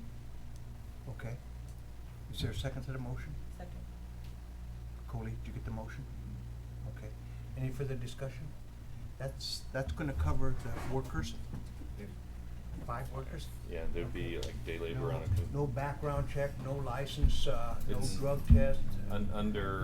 No taking out of their checks for child support and all, okay. Under procurement policy, day labor, it's a micro purchase, and it can be done very easily, Okay. and still be in compliance with procurement. That's why we hired you, Ellen. We already talked through it and figured out how to make it happen, and then with everything else that he needed, we looked at his budget and saw that there was some, from our initial estimates, there was some excess in there, so we can move it so that cover the supplies for the Okay. screens and whatever else that they'll need, that they'll Okay. continue on for. Cause I know a lot of times we start out to try to help people and then we get bogged down with insurance. this is a- Background checks and all that kind of stuff. And This it is a just day labor contract. blows it out of the water when we do that. Yeah, this is a day labor contractual relationship. Okay, okay. So that's one of the things we're trying to, we're not trying to be pushy, but we're trying to move this thing because otherwise I'm gonna bring all that corn in here and put it right in front of here, and then you guys. You're can- gonna pay them $80 a day or at the end of the week? We're gonna do, what we wanted to do was have them sign a contract, so that way they have to do a W-9. Okay. And so then that way we kinda lock them in, Yeah. you know. Cause they get paid the first day and then they won't come Yeah. back and then you're short. Well, we're not gonna mess with that because I run checks once a week on Thursday if you get it in by Tuesday at noon. I'm not gonna lay my integrity on the line for that, you know, come on now. But I wanna say also, thanks for all the great platforms that you guys discussed here this evening. No, I'm just teasing. That's all I got, guys. Thank you, Isaac. You know, years ago, when I gotta tell you a story about that, getting paid by the day. There was a program, you guys probably know about it, it was that relocation program. They sent Indian kids people to various cities, got jobs and all that kind of stuff. And the Sioux tribe sent about 16 Sioux people out to California. And they weren't gonna start work till a couple of days later. So they went to this boss of this big orange orchard and he asked him if they could give us an advance so we can kind of get settled in and all that kind of stuff. So he gave all 60 of them some money. Never saw them again. Anyway, okay, did we vote on that? No. Yeah. Okay, all those in favor signify by saying aye. Aye. Opposed? Motion carried. We'll do the budget mod with You hit a home run, minutes guys. as our. Thank Okay. you, Gil. So we'll take care of that. Thank you, Alan. Yep. Thank you, guys. You know, council, that brings us to the end, oh, Are we gonna recap that? pardon? We kind of talked about the Roma issue with that item, but Brian also had it on for discussion. Okay. All right. Is it beyond live streaming or is it something that they can hear? It's up to you. I think it It's should up to be, you I think guys. it should be. Live Um, Okay. The enrollment issue that I wanted to discuss was partially talked about earlier with the other issue that was on the agenda, but putting this on there, I have a couple of questions, but I guess to follow up and give a little bit of background because there seems to be some misunderstanding or confusion. In 2009, a secretarial election was held that was conducted by the BIA where the people of the tribe were asked whether or not they wanted to allow other Indian blood to be considered when enrolling any new person, and that secretarial election passed and allowed that to happen. So moving forward from that, in 2014, a motion was passed to request the process for the secretarial election to begin again. and that process was moving forward. There was discourse back and forth between the tribal council and the BIA at that time. And then in April of 2014, Resolution 14-063 issued a moratorium for that. And the reason why that was given was because there was concern about adults who were previously enrolled in other tribes becoming enrolled here in Winnebago. Then again, the motion for the actual enrollment, 14-075, rescinded the previous motion that passed asking for the secretarial election to go forward. The question that I have with this is because then obviously there were other issues, and then as what was discussed earlier, and then you want to talk about them, we can, because I have a few more of the details with the resolution numbers and the dates that things occurred. The last effective action on this was in June of 2016, where a letter was issued from the tribe to the Bureau officially withdrawing the process for the secretarial election, which I believe was signed by the chairman at the time. So my question to you in this is, knowing everything that we know and with the awareness that we have, what was the deal for wanting to hold it up at that point? Because most everyone at this table now were here at this point. Because I need to understand why, after seeking information from the enrollment office, as well as some of the legal parameters, part of what I've described already, we have at least 150 tribal members, potential tribal members, waiting in the queue, so to speak, meaning that they are waiting to be enrolled. And the vast majority of those are children and are people who are just slightly under the current threshold of 1/4. Now, I know that there was discussion about the 2 surveys that went forward and the results of those, and that is valid because the committee basically put that forward and the tribal council record shows where those discussions were had. But it still comes back to the main point of why was this halted in June of 2016, because from my perspective, I can't see anything that justifies why this was brought back. Like I said, there is concern in the community and there is concern among the tribal membership, especially about if somebody is eligible to be enrolled somewhere else versus letting them in here simply because they have one sliver of Winnebago blood. An example of that is in my first term, and I believe it was roughly 2009, we had a child who was brought forward through the normal process of the committee, who was 3/4 another tribe, and only, I believe it was 1/16 Winnebago. Those parents, their grandparents were all members of the other tribe. They currently, at that time, resided within the reservation boundaries of that other tribe. And the last name of the child was recognizable as a person from that tribe. So the concerns that people have on those type of things, I think, are valid, and we need to make sure that we're not just opening the floodgate and it's carte blanche, come over here and be enrolled, and we end up like Cherokees. Unless that's the direction that we want to go to. But at the same time, it comes back to the same question, why was this held up? And this is the discussion that I wanted to have. Is there an answer to that question, or does anybody know why it was withdrawn? It was officially withdrawn.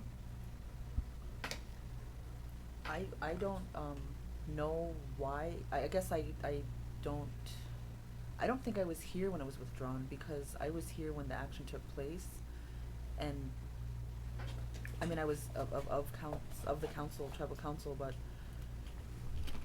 I felt like it was disrespectful to the enrollment committee and to the tribal membership that filled out those surveys, and I felt like the council was going back on their word when they said that those surveys would be the mechanism for the decision, and for the council to not follow through with that, with their ask and the action that they committed to taking, that was kind of troublesome to me. So I don't have the why, but I didn't agree with what took place after all those exercises and enrollment committee actions were completed.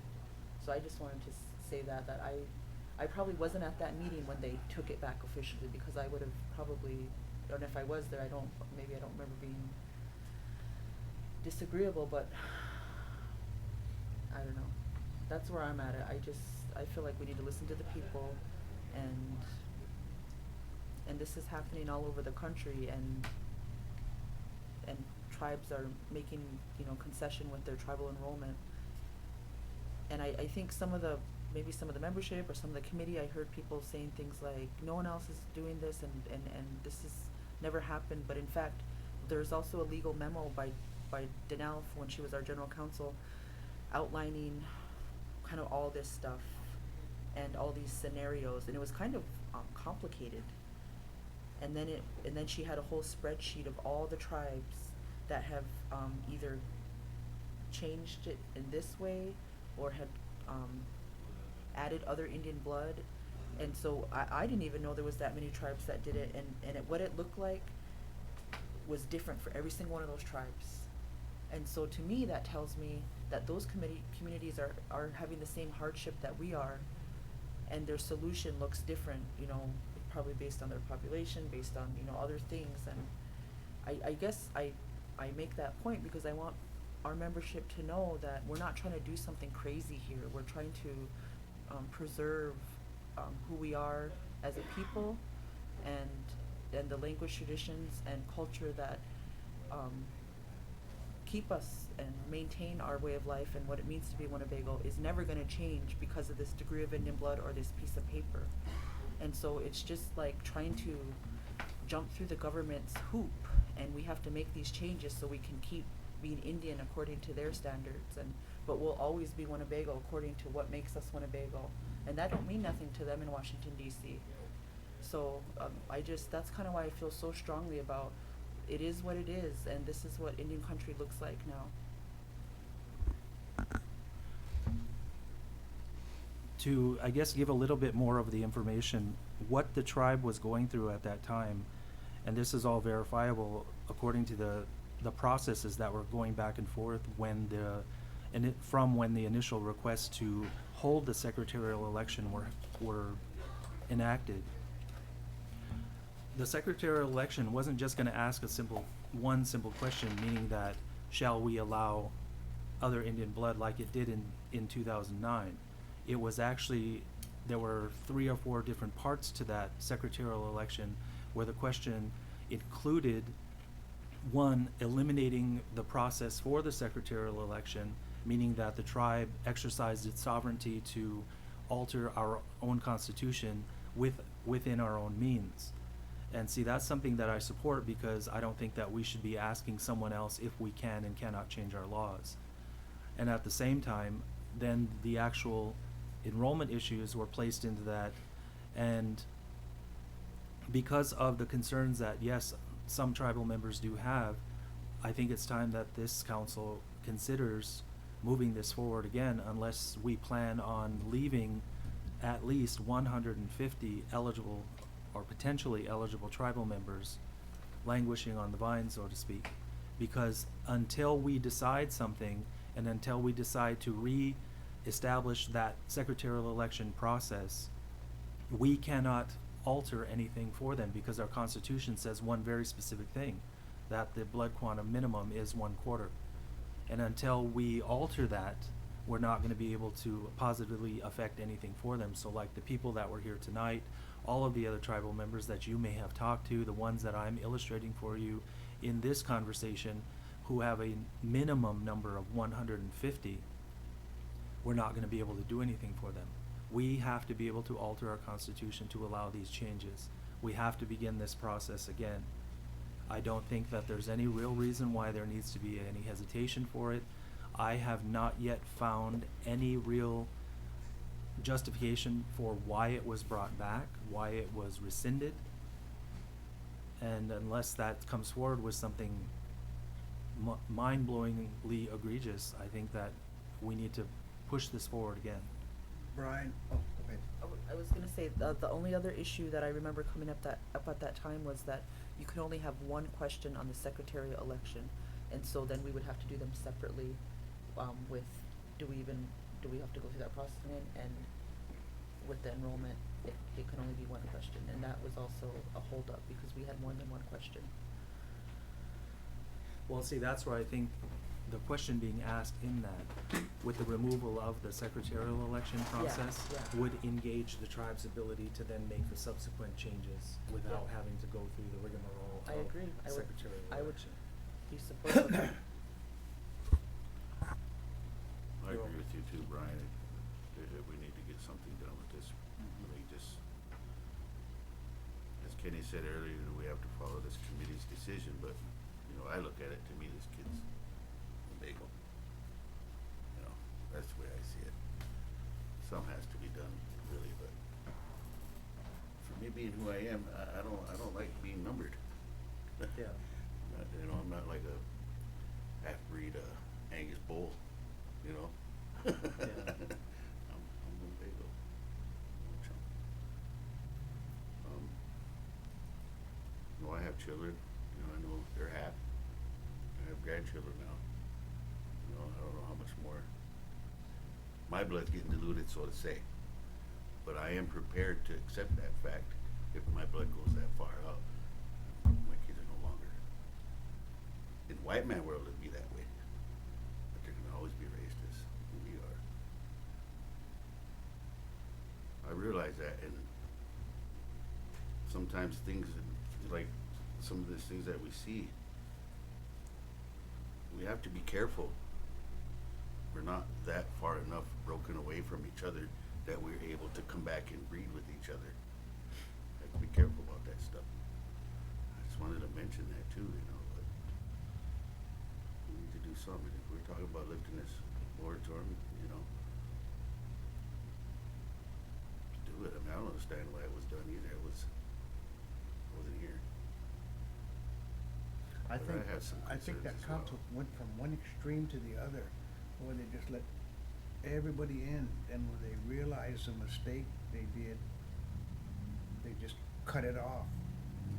That turned around and made it go the other way, and more people, like you say, what, 150 or more, that waiting to get in. You guys, it's just an injustice to those people that are waiting, and they're entitled to be what they really are. They're entitled to that.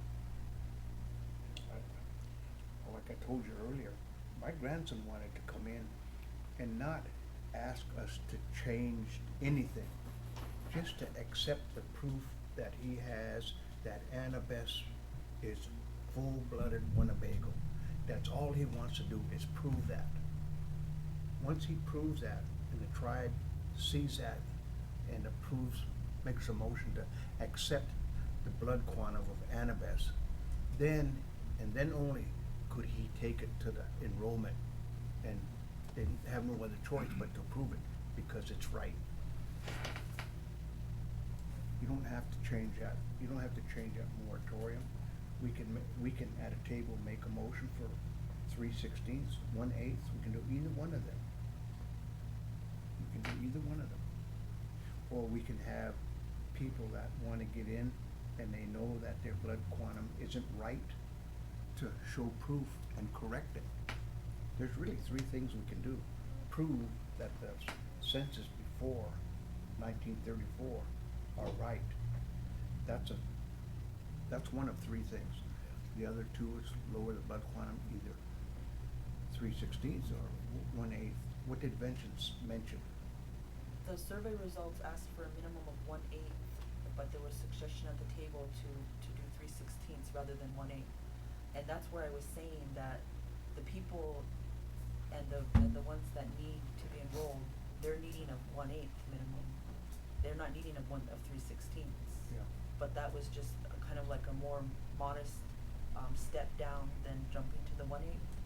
And I'd go for 3/16 if that's what the survey said. And so people didn't just pick a number to pick a number, they picked a number that was gonna suit their family. And these are the kids out there, and but you know, the 150 are just shy, but then there's a whole bunch more that are a little more shy. See, and that's what I tried to say, earlier. The government, in its wisdom, figured this is a way of exterminating Native Americans. Yes. Just have this process of blood quantum, and in 200 years, it'll be over with, and you don't have to worry about Indians anymore, because as it lowers, as it gets further down, Winnebagos aren't gonna be able to breed one another's and have Winnebago kids anymore.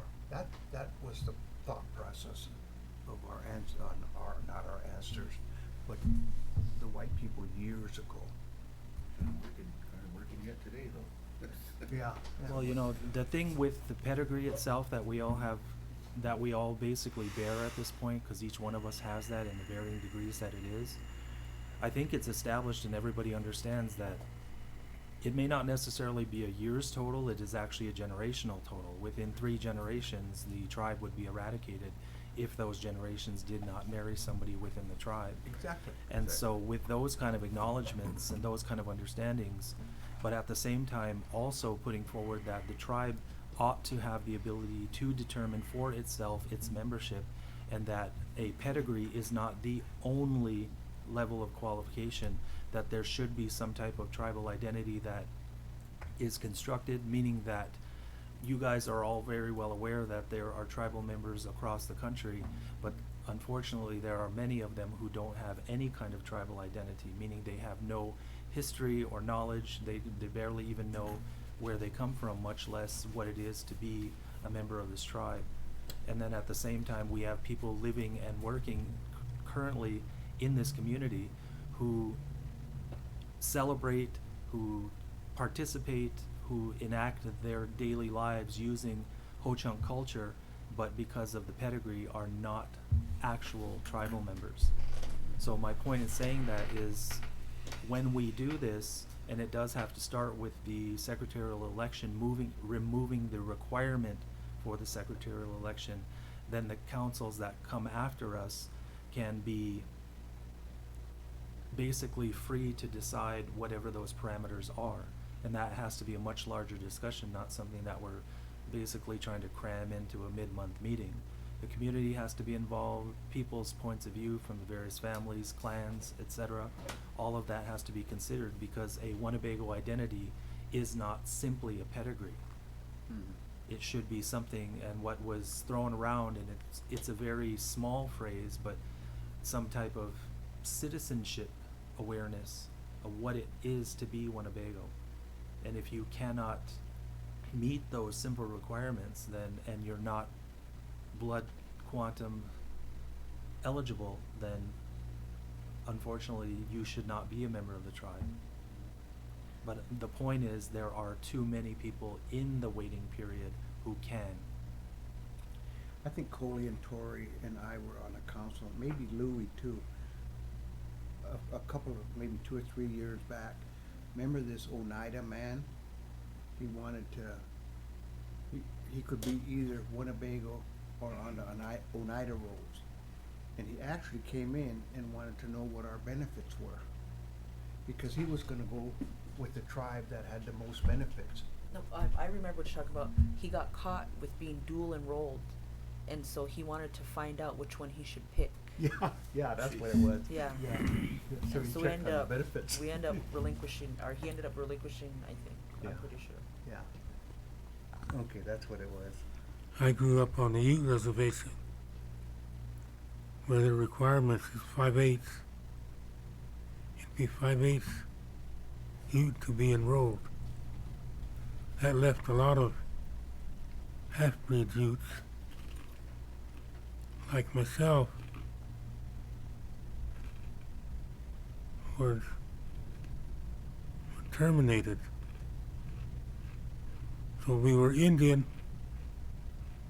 I'm basically full blood, but we were looked at as white, as a white person, because the government terminated this federal relationship. So I've been through that. That's why I enrolled in Winnebago. So I've seen where a person can be full-blooded Indian and be like a white man. have no relationship with the government. And it's because they have such a high rate, a high quantum rate, that there's fewer and fewer youth being enrolled. And it leaves those children out there that need help from, for example, ICWA, out in the wilderness. And I don't want to do anything like that. From what I've been hearing this evening, first we got to get that bill off our back through secretarial election. And if we do that, then what we're talking about, we can do whatever the council wants. But we got to get out from under the bureau. Yes. So we need to concentrate on getting out from under the bureau. Once that's done, we're home free on whatever we want to do. Yes.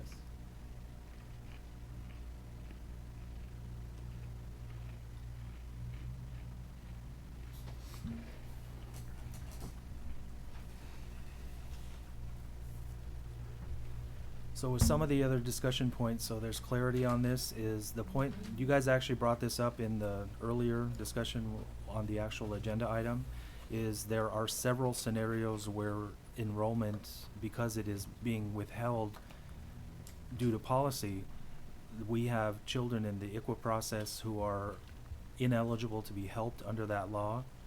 We have children in the potential IHS process who are being denied services because they have a difficulty proving lineage under the IHS structure. Obviously, the immediate monetary benefits that the tribe provides, such as clothing allowance, etc., are denied to these children because they are not enrolled. And then the larger issue going forward is we do have to recognize that there are certain parameters, and I really want to make sure that the council is clear, at least from my point of view, as you consider this process going forward. I do not believe it should be a simple carte blanche, hi, welcome to Winnebago, you want to be a member of the tribe. There should be some type of parameter, but it should not just be limited to the pedigree. Because as what was also discussed, there are people there in that example Kenny gave that it is simply a shopping experience. And to me, I find that rather offensive, but at the same time, I understand that's a reality. What can I get from you? An example of that is when the first secretarial election was held in 2009, I was the treasurer of the council at the time and therefore responsible for calculating the stimulus that we restarted in that term. When we were doing that, the initial calculations were roughly 4,200 tribal members. In that time since, we have now ballooned to over 5,000. How do we do that? And the reason why that's done is because, yes, it is true, some people have brought their children here who belong in another tribe, but because there was no specification, there was no limitation on the parameter of the first secretarial election, they were allowed through, as well as some adults. Now, those are things that we can potentially address, but I'm not worried about what happened in the past. I want to worry about what we're doing to try to change this to go forward. I think everybody recognizes the problem. We just have to decide on what's the best course of action to mitigate what we're dealing with. And I believe that it is calling for the secretarial election to remove the requirement for secretarial election. And then from that point, we can go back and forth on how we determine membership. It ought to be this tribe's determination who belongs to it.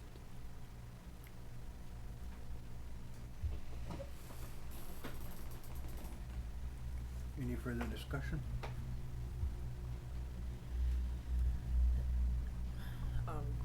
So I thank you for the discussion tonight and for everyone kind of weighing in and, can we, I guess, I just wanna know, so we talked about that being the next step, and can we make that happen within the next general council meeting? I mean, there's, you know, what can we do, ask Sheila to prepare to take this next step, or maybe everyone wants to wait till, our chairman's back and possibly if Jim, you know, will be attending our next meeting. I know this is important to him too, cause I think I heard that the last time there was a vote that there was only 5 of us here. And so I know we can't, predict, you know, when each of us are gonna be here, but I think it would be nice, although it's not required to have a full council showing, it would be nice to have everyone's input. Yeah, I would like it that we're all here too, when we do it. It isn't a requirement, but I would like that to be the situation. I certainly want the chairman here because I have a lot to say too. Did Billy have a comment? Yeah. Well, Bill's making his way up here, but bottom line, it's mandatory, we gotta have that secretary election, right? To alter what's current, yes. Yes. Yeah. To ask that question, what do you want? Yep. We're not gonna decide, the people are gonna decide, so let's get it rolling. Get it back on the agenda. Yep. I'm for it. So okay, so I've been on that committee since oh God, was it January? Oh man, January 2017.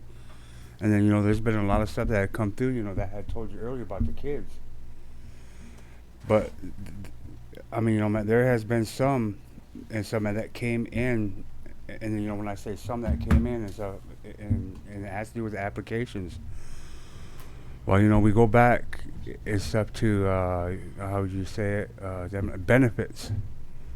Okay, there was one on there, and so, the blood was more of like this certain tribe, and then, you know, the Winnebago tribe. And then, you know, man, that burned a hole in a lot of them people that seen that. And then, you know, man, it all comes back, you know, like I said, you know, man, benefits, you know, here. I mean, you know, man, we're sitting here, we're struggling. And then, you know, so, you know, it comes back again. It's up to this election, you know, man, secretarial election. And then, you know, it's a numbers thing. You know, man, I kind of hate it myself, you know, man, because my grandson, he misses it by this much to be enrolled. And then, you know, there's a certain way and stuff that I was brought up, and stuff that was told, you know, I heard things. So, you know, man, so I go by that and stuff, and I told my daughter that, as a man, because she wanted me, she had asked me and stuff if I could get my grandson enrolled, and I told her, no, I can't do it. You know, I said, you know, man, because I follow this, I believe in this, what I was told. And then, you know, so that went south, man, our relationship. It's, you know, it's things like this, it's, no, like I said, it's tough. And you know, right now, you know, man, you see it, there's only one other person sitting in the audience. And then, you know, man, there's probably people watching this. Man, but people need to be down here and stuff. If they got something to say, and then, you know, man, it's a touchy subject. I mean, you know, for me, it's a touchy subject. And so, man, because like I said again, it's the kids that are suffering. And you know, man, my grandson is one of them. And then, you know, man, I have another grandchild on the way. And then, you know, that's going to be the same thing. You know, my grandson, or I don't know what it is, granddaughter or whatever, is let me see, I'm going to be Mexican. And, you know, man, just going to miss it by that much and stuff. But there's other blood that are in my daughters. And so, they're Sue and Ponca. So, you know, I mean, like I said, it's tough. And you know, sometimes, you know, man, there's a few times, you know, that I don't want to answer questions because, I mean, you know, man, it is what it is, you know, man, because I don't want to hurt nobody's feelings, but, I mean, you know, man, the stuff that I can come up with, you know, things that I have heard, seen, and known, you know, I tell them that. I try to share everything. And then, you know, it always comes back to me. well, you know, the kids, you gotta think about the kids. And then, you know, I mean, you know, man, I just say, you know, man, I'm one person on that committee. You know, there's 5 of us in that committee, man, so there's, you know, man, there's 5 different ideas, there's 5 different thoughts, there's 5 different beliefs around that table that we sit on that committee. So, you know, just like, you know, man, you need to come together. The council, the people need to come together and need to settle this. And like I said again, it hurts. I mean, you know, it hurts my heart, you know, that, you know, there's kids right out there that are suffering right now. You know, that can't get no help, you know, from any other tribe. You done? Yeah. Sorry. Mr. Chair, I'd like to weigh in on this. Thank you, Bill. And then thank you, Brian, for bringing this issue to the table. And I'll make this brief. I'm getting tired. I want to go home and eat. But these whole chunks, they come from the earth, a certain part of this world, and there's a creation story that goes with it. And that's where our whole origin, that's how we got here. And then from there was beings the Creator created. Kunu, Hena, Haga, Nage. Helpers. Hinu, Wiha, Siga, Nage. First whole chunk village. That's where we come from. That's the teaching. Out of that, then the clans.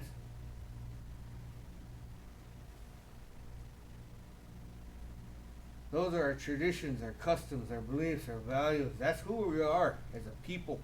Our language. Number 1.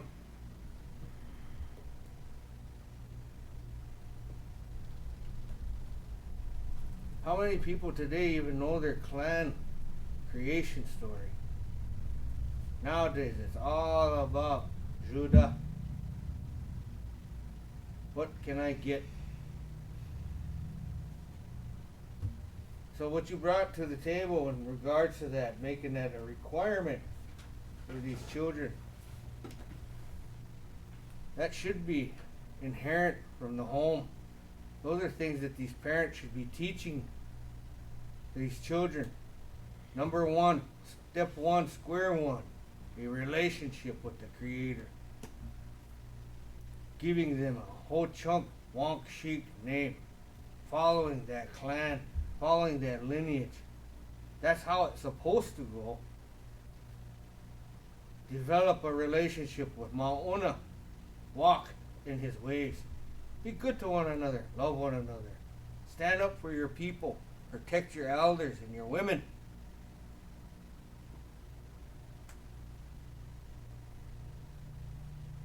It's not like that anymore.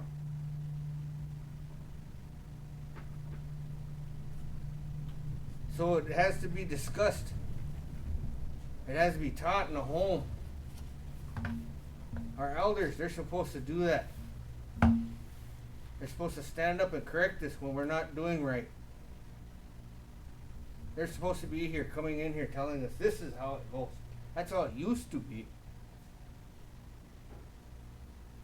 They were the ones that guided us in these kinds of matters.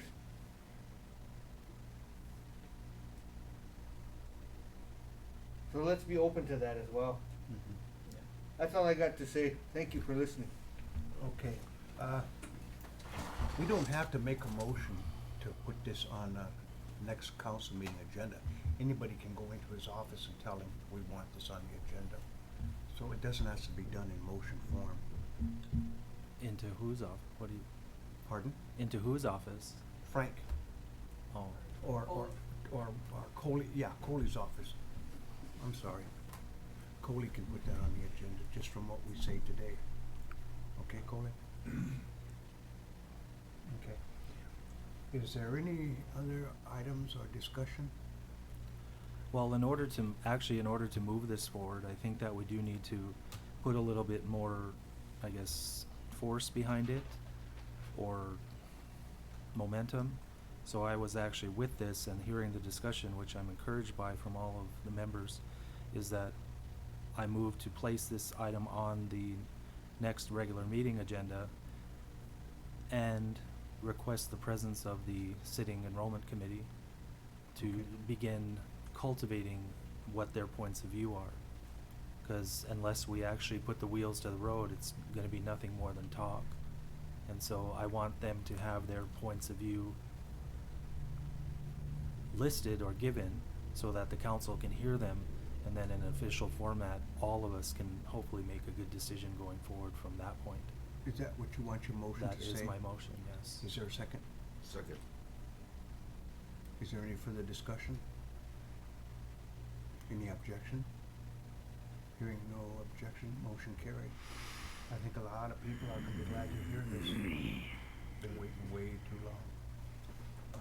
If the, What next meeting? The first of the September. month. This one? Yep. Yeah. Regular? Yep. Either regular? If there's no other question, I just kinda like to make a comment. I want you all to remember our brother and co-worker, Jim, Oh, yeah. Yep. and his wife and his children. Just pray that the Lord will be present in his time of need and his family. But not only him, there's Henry Hensley's got lung cancer. What's his name? Janet Rice's man, Nick. Oh, yeah. Yeah. Nick Rice is got throat cancer. Tanya broke her hip. There's a lot of people with infirmities in our community, Jacqueline Kennedy. and we need to pray for them. So, it's just awkward going by Jim's office every day and not seeing him in there. And I know how you guys feel the same way. So I just ask that you remember them in your prayers and in your daily life. And when we come to this table, just recognize that we miss them not being here. Oh, yeah. Okay. Okay. Okay. Is there a motion to adjourn? Motion to adjourn. Is there a second? Second. Any objection? Motion passed. Good council meeting. Yep. Say 7:14? Yes.